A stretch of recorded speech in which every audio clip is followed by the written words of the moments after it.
तो आज का हमारा विषय है समास।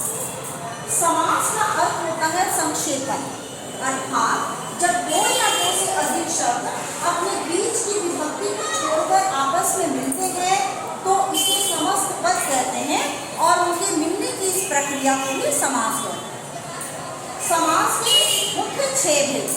पहला अव्यय भाव समास।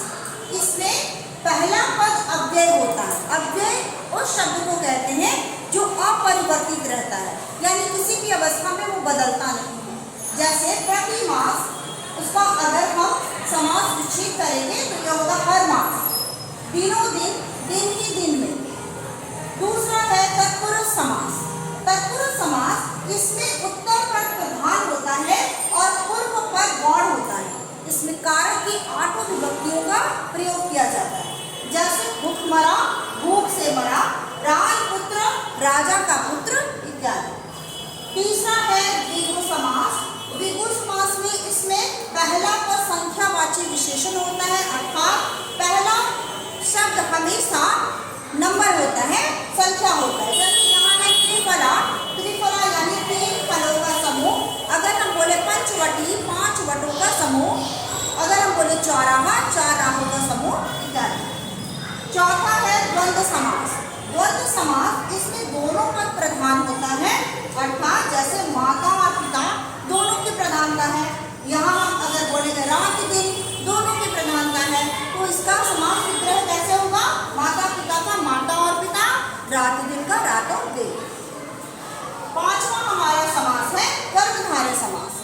कर्मधारय समास अर्थात इसमें पहला पद विशेषण तथा दूसरा पद विशेष्य होता है। पहला पद हमेशा विशेषण होता है जो दूसरे पद की विशेषता बताता है।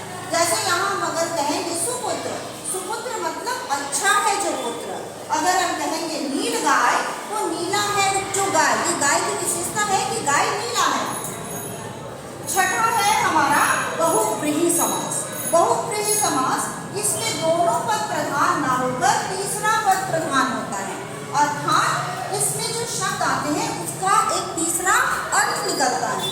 जैसे हमें अगर कहेंगे नीलकंठ, तो हम इसका समास विग्रह करेंगे नीला है कंठ जिसका, अर्थात इसका तीसरा अर्थ निकला शिव। शिव को नीलकंठ कहते हैं। उसके बाद अगर हम बोले चक्रधर, तो चक्र को धारण करने वाला, अर्थात विष्णु।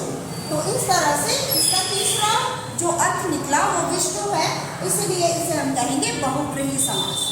तो ये थे समास और उसके 6